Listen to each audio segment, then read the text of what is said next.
ನಾನು ಹಿಂದೂ.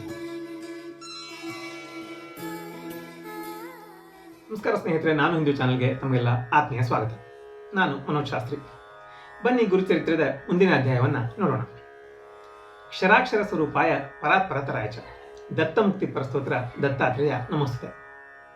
ಶ್ರೀ ಗಣೇಶಾಯ ನಮಃ. ಅಧ್ಯಾಯ 38. ಗುರುಸ್ಥಾನದಲ್ಲಿ ದಿನಾಲೂ ಆರಾಧನೆ ನಡೆಯುತ್ತಾನೆ ಇತ್ತು. ಒಂದು ದಿವಸ ಕಾಶ್ಯಪ ಗೋತ್ರದ ಭಾಸ್ಕರ ಅಂತ ಬ್ರಾಹ್ಮಣ ಗುರುವಿನ ಹತ್ತಿರ ಬಂದು ಭಕ್ತಿಪೂರ್ವಕವಾಗಿ ವಂದಿಸ್ತಾನೆ. ಅವರ ಮನಸ್ಸಿನಲ್ಲಿ ಶ್ರೀ ಗುರುವಿಗೆ ಭಿಕ್ಷೆ ಮಾಡಿಸಬೇಕು ಅಂತ ಅಭಿಲಾಷೆ ಇತ್ತು. ಆದರೆ ಅವನು 3 ಸಾಲುವಷ್ಟು ಮಾತ್ರ ಅಕ್ಕಿ, ಗೋಧಿ ಹಿಟ್ಟನ್ನು ಅವನು ತಂದಿದ್ದ. ಆ ಸಾಮಗ್ರಿಗಳನ್ನು ಮಠದಲ್ಲಿ ಒಪ್ಪತ್ತಿಗೆ 2 ಅಥವಾ 1 ಊಟ ಮಾಡೋದು ಮಾತ್ರ ಸಾಕಾಗ್ತಾ ಇತ್ತು. ಆತ ಊಟ ಮಾಡಿಕೊಂಡು ಬರ್ತಾ ಇರ್ತಾನೆ, ಹೋಗ್ತಾ ಇರ್ತಾನೆ. ಸಂಜೆ ಆಗಲು ಮತ್ತೆ ಆ ಗಂಟನ್ನು ತಲೆದಿಂಬಾಗಿ ಇಟ್ಕೊಂಡು ಮಲಗ್ತಾ ಇರ್ತಾನೆ. ದಿನಂಪ್ರತಿ ಈ ಕ್ರಮ ನಡೀತಾ ಇರುತ್ತೆ. ಎಲ್ಲ ಜನರು ಆತನನ್ನು ನೋಡಿ ನಗ್ತಾ, ಈ ಎಂಥ ಬ್ರಾಹ್ಮಣ ಇದ್ದಾನೆ, ಆರಾಧನೆ ಮಾಡಿಸ್ತೀನಿ ಅಂತ ಬಂದಿದ್ದಾನೆ, ಆದರೆ ಒಬ್ಬರಿಗೂ ಸಾಲುವಷ್ಟು ಸಹ ಸಾಮಗ್ರಿಯನ್ನು ತಂದಿಲ್ಲ. ಶ್ರೀ ಗುರುವಿಗೆ ಬಹು ಜನ ಶಿಷ್ಯರಿರ್ತಾರೆ. ಸಮಾರಾಧನೆ ಮಾಡಿಸ್ತೀನಿ ಅಂತ ಬಂದಾಗ ನಿಮಗೆ ಹೇಗೆ ಆದ್ರೂ ನಾಚಿಕೆ ಬರಲ್ಲ, ಇಷ್ಟು ಜನ ಶಿಷ್ಯರಿಗೆಲ್ಲ ಆಗುತ್ತಾ ಅಂತ ಅವನ ಬಗ್ಗೆ ಮಾತಾಡ್ತಾ ಇರ್ತಾರೆ. ದಿನಾಲು ಊಟ ಮಾಡಿಕೊಂಡು ಸ್ವಸ್ಥವಾಗಿ ಆನಂದದಿಂದ ಕಾಲ ಕಳೀತಾ ಇದ್ದಾನಲ್ಲ ಅಂತ ಜರಿತಾ ಇರ್ತಾರೆ. ಆದರೆ ಭಾಸ್ಕರ ಮರು ಮಾತಾಡದೆ ಜನನಿಂದೆಯನ್ನು ಸುಮ್ಮನೆ ಕೇಳ್ಕೊಂಡು ಸಹನೆ ಮಾಡ್ಕೊಂಡಿರ್ತಾನೆ. ಹೀಗೆ 3 ತಿಂಗಳು ಕಳೆಯುತ್ತೆ. ಬಳಿಕ ಶ್ರೀ ಗುರುವಿಗೆ ಈ ಸುದ್ದಿ ಬಂದು ಅವರ ಕಿವಿಗೆ ಮುಟ್ಟುತ್ತೆ. ದಯಾಳವಾದ ಶ್ರೀ ಗುರು ಆತನನ್ನು ಕರೆದು, ಭಾಸ್ಕರ, ಈ ಹೊತ್ತು ನೀನೇ ಅಡಿಗೆಯನ್ನು ಮಾಡಿ ನಮಗೆ ಭಿಕ್ಷೆಯನ್ನು ನೀಡು ಅಂತ ಹೇಳ್ತಾರೆ. ಶ್ರೀ ಗುರುವಿನ ಮಾತನ್ನು ಕೇಳಿ ಆ ಭಾಸ್ಕರನು ಅವರ ಮಾತಿಗೆ ಸಮ್ಮತಿಸಿ ಅವರ ಶರಣಕ್ಕೆರಗ್ತಾನೆ. ಬ್ರಾಹ್ಮಣ ಸ್ನಾನ ಮಾಡಿ ಸ್ವಯಂ ಪಾಕವನ್ನು ಸಿದ್ಧಪಡಿಸ್ತಾನೆ.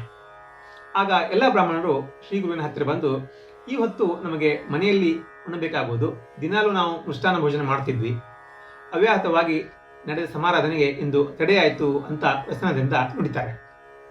ಅವರನ್ನು ಕುರಿತು ಶ್ರೀ ಗುರುಗಳು, ಈ ಹೊತ್ತು ಸಮಾರಾಧನೆ ಆಗುತ್ತೆ, ನೀವೆಲ್ಲರೂ ಸ್ನಾನ ಮಾಡಿ ತೀವ್ರ ಬನ್ನಿರಿ ಅಂತ ಅವರಿಗೆ ಹೇಳ್ತಾರೆ.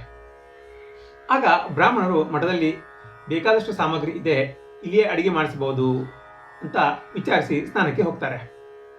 ಶ್ರೀ ಗುರು ಭಾಸ್ಕರನ ಕುರಿತು, ಬೇಗನೆ ಅಡಿಗೆಯನ್ನು ಸಿದ್ಧಪಡಿಸು, ಬಹಳ ಜನರಿಗೆ ಆಮಂತ್ರಣ ಕೊಟ್ಟಿದ್ದೇನೆ ಅಂತ ಹೇಳ್ತಾರೆ. ಕೆಲ ಸಮಯದ ನಂತರ ಆ ಭಾಸ್ಕರ ಗುರುವಿನ ಹತ್ತಿರ ಹೋಗಿ ಅಡಿಗೆ ಸಿದ್ಧವಾಗಿದೆ ಅಂತ ಹೇಳ್ತಾನೆ.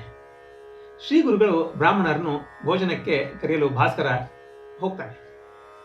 ಆಗ ಭಾಸ್ಕರನು ಈ ಬ್ರಾಹ್ಮಣನ ಹತ್ತಿರ ಬಂದು ಅವರನ್ನ ಭಿಕ್ಷೆಗೆ ಕರೀತಾನೆ. ಶ್ರೀ ಗುರುವಿಗೆ ಭಿಕ್ಷೆಯನ್ನು ಮಾಡಿಸು, ನಾವು ಸಂಜೆಗೆ ಬರ್ತೀವಿ ಅಂತ ಅವರು ಅವನಿಗೆ ತಿರಸ್ಕಾರದಿಂದ ನುಡಿತಾರೆ. ಭಾಸ್ಕರನ ಮಾತಿನಲ್ಲಿ ಅವರಿಗೆ ನಂಬಿಕೆ ಆಗೋದಿಲ್ಲ. ಅವನು ಅದರಂತೆ ಶ್ರೀ ಗುರುವಿಗೆ ತಿಳಿಸ್ತಾನೆ.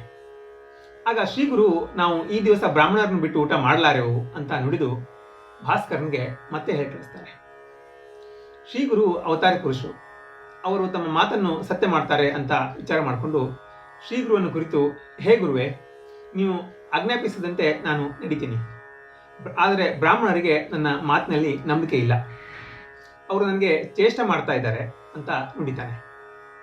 ಆಗ ಶ್ರೀ ಗುರು ಶಿಷ್ಯರನ್ನು ಕಳಿಸಿ ಎಲ್ಲ ಬ್ರಾಹ್ಮಣರನ್ನು ಕರೆಸಲಿಕ್ಕೆ ಹೇಳ್ತಾರೆ.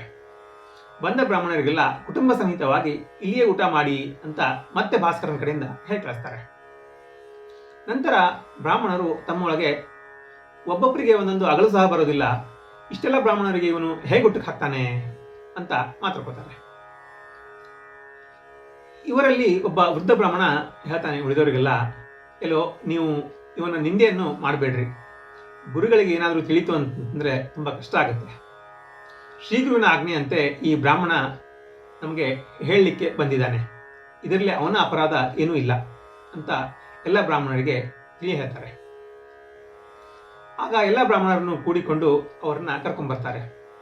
ಕ್ರಮದಂತೆ ಶ್ರೀ ಗುರುವಿಗೆ ಮಂಗಳಾರತಿ ಆಗುತ್ತೆ. 4,000 ಜನರಿಗೆ ಎಲೆ ಹಾಕಿಸ್ತಾರೆ. ಬ್ರಾಹ್ಮಣನು ಅಡಿಗೆಯನ್ನೆಲ್ಲ ತಂದು ಶ್ರೀ ಗುರುವಿನ ಹತ್ತಿರ ಇಡ್ತಾನೆ. ಬಳಿಕ ಶ್ರೀ ಗುರು ಅಡಿಗೆ ಪಾತ್ರದ ಮೇಲೆ ತಮ್ಮ ಶಾಟಿಯನ್ನು ಹೊದಿಸಿ ಅದರ ಮೇಲೆ ಕಮಂಡಲೋದಕವನ್ನು ತಗೊಂಡು ಪ್ರೋಕ್ಷಣೆ ಮಾಡ್ತಾರೆ.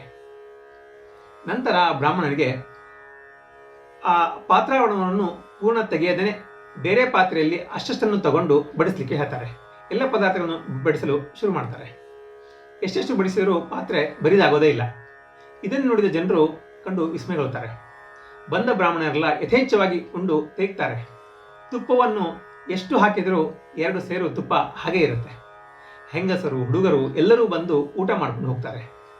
ಊರ ಜನರೆಲ್ಲ ಊಟ ಮಾಡಿ ಹೊಟ್ಟೆ ತುಂಬ ತಿಂದು ಸಂತೃಪ್ತರಾಗ್ತಾರೆ. ಆದರೂ ಮಾಡಿದಷ್ಟು ಅಡಿಗೆ ಹಾಗೇ ಇರುತ್ತೆ. ಆಮೇಲೆ ಶ್ರೀ ಗುರುವಿನ ಅಪ್ಪಣೆಯಂತೆ ಆ ಭಾಸ್ಕರ ಊಟ ಮಾಡ್ತಾನೆ. ಹೋಗಿ ಪಾತ್ರೆಗಳನ್ನೆಲ್ಲ ನೋಡ್ತಾನೆ. ಎಲ್ಲ ಅನ್ನ ಹಾಗೇ ಇರುತ್ತೆ. ನಂತರ ಉಳಿದ ಅನ್ನವನ್ನು ಎಲ್ಲ ತೆಗೆದುಕೊಂಡು ನದಿಯಲ್ಲಿ ಹಾಕ್ತಾರೆ. ಜಲಚರಗಳೆಲ್ಲ ಉಂಡು ತೃಪ್ತಿ ಹೊಂದುತ್ತೆ. ಇದರಿಂದ ಶ್ರೀ ಗುರುವಿನ ಪ್ರಖ್ಯಾತಿಯು ಎಲ್ಲ ಕಡೆ ಹಬ್ಬುತ್ತೆ. ನಂತರ ಶ್ರೀಗುರು ಬ್ರಾಹ್ಮಣನನ್ನು ಕರೆದು, ನಿನ್ನ ದಾರಿದ್ರ್ಯವೆಲ್ಲವೂ ವಿಚ್ಛೇದವಾಗಿ ನೀನು ಸುಖವಾಗಿರು ಅಂತ ಹರಿಸ್ತಾರೆ. ಶ್ರೀಗುರುವಿನ ಲೀಲೆಯನ್ನು ಕಂಡು ಜನರೆಲ್ಲ ನರಸಿಂಹ ಸರಸ್ವತಿ ಸ್ವಾಮಿಗಳು ಅವತಾರಿ ಪುರುಷರು, ಅನ್ನಪೂರ್ಣೆಯು ಅವರ ಸನ್ನಿಧಿಯಲ್ಲೇ ಇರುತ್ತಾಳೆ ಅಂತ ಮಾತೃಕೊಳ್ತಾರೆ. ಯತಿಯು ಮಾನಸ ಸ್ವರೂಪನಾಗಿ ಕಂಡರೂ ಅವನು ತ್ರೈಮೂರ್ತಿಯ ಅವತಾರ ಎಂಬುದು ಸತ್ಯ ಎಂದು ಗುರುಸ್ಮರಣೆ ಮಾಡುತ್ತಾ ಎಲ್ಲರೂ ಜಯಘೋಷ ಮಾಡ್ತಾರೆ. ತಮ್ಮ ತಮ್ಮ ಮನೆಗೆ ಹೋಗ್ತಾರೆ ಎಂಬಲ್ಲಿಗೆ ಶ್ರೀ ಗುರು ಚರಿತ್ರೆಯ 38ನೇ ಅಧ್ಯಾಯವು ಇಲ್ಲಿ ಸಮಾಪ್ತಿಯಾಯಿತು. ಶ್ರೀ ಗುರುಭ್ಯೋ ನಮಃ.